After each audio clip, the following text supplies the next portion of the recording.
ഞാനേ ഡിന്നറിന് അത്താഴത്തിന് ഉണ്ടാക്കുന്ന ഒരു സ്പെഷ്യൽ റെസിപ്പിയാണ്. ഞാൻ ദിവസവും എല്ലായിടവും മിക്കവാറും ചപ്പാത്തി ഉണ്ടാക്കും, ഡയറ്റൊക്കെ നോക്കുന്നവരൊക്കെ. ഇതിങ്ങനെ ചോറുണ്ടെന്ന് വെച്ചാൽ ഞങ്ങൾ ദിവസം ഉണ്ടാക്കുന്നത് ചപ്പാത്തിയോ ഇടിയപ്പോ പുട്ടോ ഒക്കെ ആയിരിക്കും മിക്കവാറും ഉണ്ടാക്കുന്നത്. അത് എവിടെയും ചെന്നാലും പിള്ളേരൊക്കെ ചെന്നാലും അവിടെയൊക്കെ ചെന്നുമ്പോഴും ചപ്പാത്തിയും ചിക്കനും ചപ്പാത്തിയും മുട്ടയും ഇങ്ങനെയൊക്കെ കഴിക്കുന്നത്.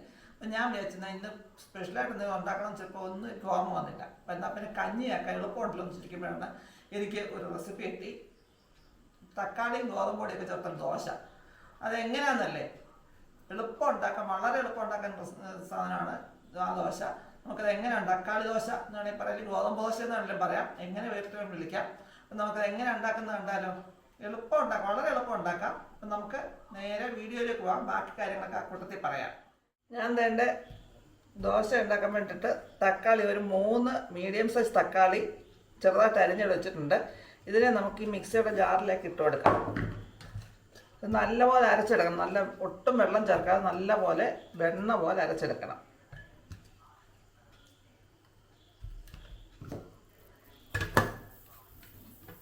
അതിൻ്റെ കൂടെ ഒറ്റയ്ക്ക് നല്ല മറന്നുപോയി. എന്നിട്ട് 4 അല്ലി വെളുത്തുള്ളി അതിനകത്ത് ഇട്ടിട്ടുണ്ട്, അതും കൂടെ ചേർത്താണ് നമ്മൾ അരയ്ക്കുന്നത്. ഇതിനെ നല്ലപോലെ അരച്ചെടുത്തിട്ട് വരട്ടെ. നല്ലപോലെ ഉണ്ട് അരച്ചെടുത്തിട്ടുണ്ട്, ഒട്ടും വെള്ളമില്ല, അരച്ച് വെച്ചതാണ്, വെള്ളം ചേർക്കാതെ. ഇനി നമുക്ക് ഇതിനകത്തേക്ക് വേണ്ട ഗോതമ്പ് പൊടി, ഞാൻ 2 കപ്പ് ഗോതമ്പ് പൊടി ചേർക്കുന്ന മെഷറിംഗ് കപ്പിനകത്തിൽ അതിനകത്തോട്ട് ചേർത്ത് കൊടുക്കാം.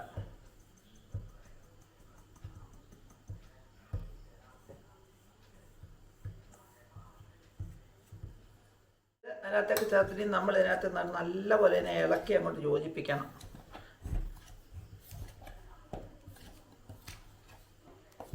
ഇപ്പോൾ കുറേശ്ശെ വെള്ളം ഒഴിച്ചു കൊടുക്കുക അതിനകത്തിൽ.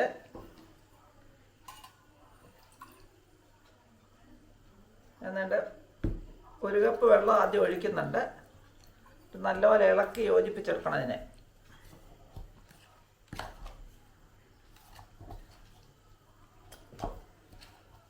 അങ്ങനെ കുറേശ്ശെ വെള്ളം ഒഴിച്ചിട്ട് നല്ലപോലെ യോജിപ്പിച്ചെടുക്കാം.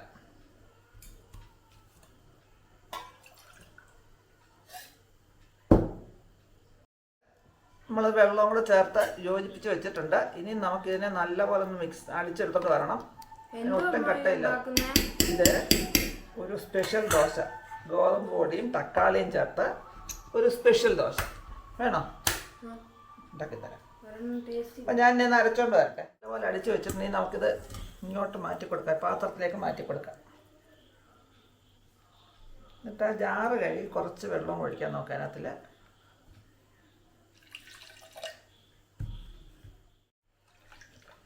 എന്നിട്ട് ആ ജാറൊന്ന് കഴുകി കുറച്ച് വെള്ളം ഒഴിക്കും. ഒരുപാട് ലൂസാവരും, ദോശമാവിൻ്റെ അരുവത്തിലേ ആകാവുള്ളൂ.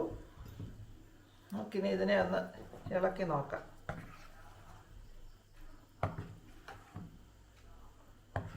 ഈ പരുവത്തേക്ക് ഇട്ടിട്ടുണ്ട്. ഇനി നമുക്ക് ഇതൊന്ന് ചുട്ടെടുക്കണം. നമുക്കൊരു 5 മിനിറ്റ് ഒന്ന് റെസ്റ്റ് ചെയ്യാൻ വെക്കാം. റെസ്റ്റ് ചെയ്യാൻ വെക്കേണ്ട കാര്യമില്ല, പക്ഷെ ഞാനതിന് ചട്നി ഉണ്ടാക്കുന്നുണ്ട്, അത് നമുക്ക് 5 മിനിറ്റ് ഒന്ന് റെസ്റ്റ് ചെയ്യാൻ വെക്കാം. നല്ല ചട്നി ഉണ്ടാക്കാൻ വേണ്ടിയിട്ടേ ഞാൻ 2 തക്കാളി അരിഞ്ഞ് വെച്ചിട്ടുണ്ട്. പാത്രത്തിൽ എണ്ണ ഒഴിച്ച് ചൂടാക്കി ഇതിനകത്തൊക്കെ തക്കാളി ഇട്ട് കൊടുക്കാം. അത് ഒരുപാടങ്ങ് വഴന്ന് വരണ്ട, ഒന്ന് ചൂടാക്കി കിട്ടിയാൽ മതി. അതിൻ്റെ കൂടെ നമുക്ക് വേണ്ട ഒരു 3-4 അല്ലി വെളുത്തുള്ളി ഇതിനകത്ത് ഇട്ട് കൊടുക്കുന്നുണ്ട്. ഒന്ന് ചൂടായി വന്നാൽ ഒരുപാടങ്ങ് വഴണ്ട, നമുക്ക് അരച്ചെടുക്കാൻ വരും. എന്നിട്ട് ഒന്ന് വഴന്ന് വന്നിട്ടുണ്ട്. ഇനി നമുക്ക് ഇത് തീയങ്ങ് അടയ്ക്കാം. നല്ലപോലെ തണുത്തിട്ട് വേണം അരച്ചെടുക്കാൻ. അപ്പോൾ തണുക്കുമ്പോഴത്തേക്ക് നമുക്ക് ദോശ ഇട്ടെടുക്കാം. നമ്മുടെ ദോശക്കല്ല് ചൂടായിട്ടുണ്ട്. നമുക്കൊരു മീഡിയം ഫ്ലെയിമിലേക്ക് അത് മാറ്റിയിട്ടാണ് ഞാൻ ദോശമാവിനകത്ത് ആവശ്യത്തിന് ഉപ്പ് ഇട്ടിട്ടുണ്ട്. ഇനി നമുക്കത് കോരി ഒഴിച്ച് കനം കുറച്ച് പരത്തിയെടുക്കണം.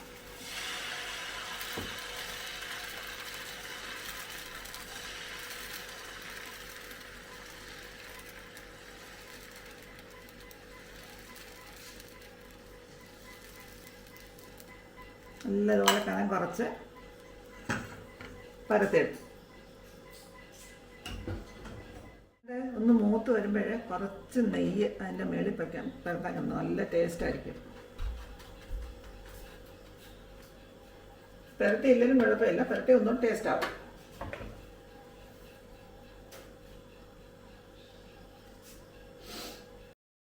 ഇത് നല്ലപോലെ മൂത്തിട്ടുണ്ട്. നമുക്കിനൊന്ന് തിരിച്ചിടാൻ വേണമെങ്കിൽ അല്ലെങ്കിൽ ഇങ്ങനെ മടക്കി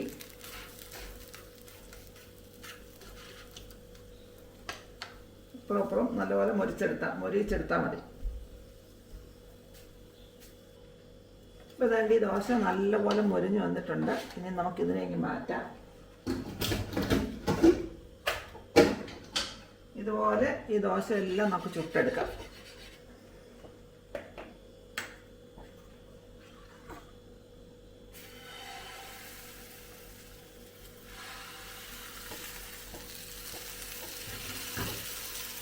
തീരെ കനം കുറച്ച് വറുത്തെടുക്കണം.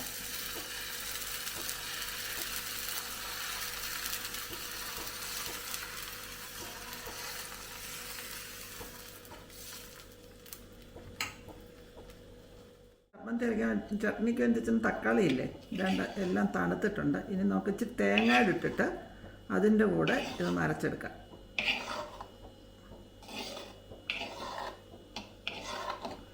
തേങ്ങ ഇടുന്നതിൻ്റെ ആവശ്യത്തിന് കുറച്ച് പുളിയും കൂടെ, കുറച്ച് പുളി മതി, അത് ഇട്ട് കൊടുക്കാം. ഇത് നല്ലപോലെ അതിനെ അരച്ചെടുക്കാം. പിന്നെ ഞാൻ ആ ചമ്മന്തി എല്ലാം അരച്ച് കടുക് വറുത്ത് വെച്ചിട്ടുണ്ട്. ഇത്ര നീളമാകണം, ഒരുപാടങ്ങ് നീണ്ടു പോകേണ്ട ചമ്മന്തി. ഉപ്പുമൊക്കെ ആവശ്യത്തിന് ചേർത്ത് വെച്ചിട്ടുണ്ട്. ഇനി നമുക്ക് ദോശ ഇട്ടുകൊണ്ടിരിക്കുന്നേ ഉള്ളൂ. 2-3 ദോശയും കൊണ്ട് അത് കഴിഞ്ഞ ശേഷം ഒന്നിച്ച് ഞാൻ കാണിച്ചു തരാം എങ്ങനെ ഇരിക്കും. ദോശയും ചമ്മന്തിയും കൂടെ എങ്ങനെ ഇരിക്കുന്നത് കാണിച്ചു തരാം. അങ്ങനെ നമ്മുടെ ദോശയും തക്കാളി ചട്നിയും റെഡി ആയിട്ടുണ്ട്. ഇനി ടേസ്റ്റ് എങ്ങനെയുണ്ടെന്ന് നമുക്ക് നോക്കാം. ഇന്നെന്താ സ്പെഷ്യൽ കളർഫുള്ളായിട്ടൊക്കെ ഇന്നൊരു സ്പെഷ്യൽ ദോശ ഉണ്ടാക്കി നോക്കിയത്. തക്കാളിയും ഗോതമ്പ് പൊടിയും ചേർത്ത ദോശ. ഇന്നത്തെ നമ്മുടെ ടെസ്റ്റർ വന്നില്ലേ, അവന് വേണമെന്നുണ്ടെങ്കിൽ താമസിച്ച് വേണമായിരിക്കും. പിന്നെ കണ്ട് വന്ന് എനിക്ക് വേണമെന്നൊക്കെ പറഞ്ഞ് പോയതായിരുന്നു. എനിക്കൊന്ന് പിന്നെ താമസിച്ച് പോകണ്ടായിരിക്കും. പിന്നെ ഇങ്ങോട്ട് കണ്ടില്ല. കഴിപ്പ് കഴിഞ്ഞാണ്. കൊള്ളാവും. ചമ്മന്തി ഗോതമ്പ് പൊടിയും തക്കാളി എളുപ്പം ഉണ്ടാക്കാം. ഗോതമ്പ് പൊടി ആയതുകൊണ്ടുള്ള അരിയുടെ കൂട്ട് അത്രയും പെട്ടെന്ന് അങ്ങ് മൂത്ത് വരത്തില്ല. എന്നാലും എളുപ്പം മൂത്ത് വരും. എളുപ്പം ഉണ്ടാക്കാൻ ദോശ. മൊരിന്ന് എത്ര മൊരിയത്ര ചൂടോടെ കഴിക്കുമ്പോൾ ടേസ്റ്റ് ആയിരിക്കും. ചൂടോടെ വെച്ചിരുന്നേനും നല്ല ചൂടോടെ കഴിക്കാൻ നല്ലത്. ചമ്മന്തിയും തക്കാളിയും തേങ്ങയും കൂടെ ചേർത്തരച്ചതാണ്. സാധാരണ തക്കാളി ചമ്മന്തി അവൻ തക്കാളി മാത്രം ഉണ്ടല്ലേ, ഈ തേങ്ങയും തക്കാളിയും കൂടെ ചേർത്ത് ചമ്മന്തി അരച്ചു. എന്നും ഈ ചപ്പാത്തി തിന്നങ്ങ് മടുത്ത്. ചപ്പാത്തിയെ വേണം തോന്നത്തില്ല ഇപ്പം. അപ്പം ഞാൻ ഒരു വെറൈറ്റി ഉള്ളതെന്ന് എനിക്ക് കിട്ടിയപ്പോൾ എന്നോട് ട്രൈ ചെയ്ത് നോക്കിയതാണ്. എളുപ്പമാണെന്നുണ്ട് പറഞ്ഞേ. എൻ്റെ അഭിപ്രായം കേട്ടല്ലോ. എളുപ്പം ഉണ്ടാക്കാനായിട്ട് നമുക്ക് തക്കാളിയും ഗോതമ്പ് പൊടിയും കൂടെ കൊണ്ട് അരച്ച് ചമ്മന്തി അത് എളുപ്പമാണ്. എളുപ്പം ഉണ്ടാക്കാം. നല്ല ടേസ്റ്റുമാണ്. എല്ലാവരും ഒന്ന് ഉണ്ടാക്കി നോക്കിയിട്ട് നിങ്ങൾക്കൊക്കെ ഇഷ്ടപ്പെടുന്നെങ്കിൽ നിങ്ങളുടെ ഫ്രണ്ട്സിനും ഫാമിലിക്കൊക്കെ ഷെയർ ചെയ്യുക. ഇതുപോലത്തെ പുതിയ വീഡിയോസൊക്കെ വീണ്ടും കാണാം. അതുവരേക്കും ബൈ.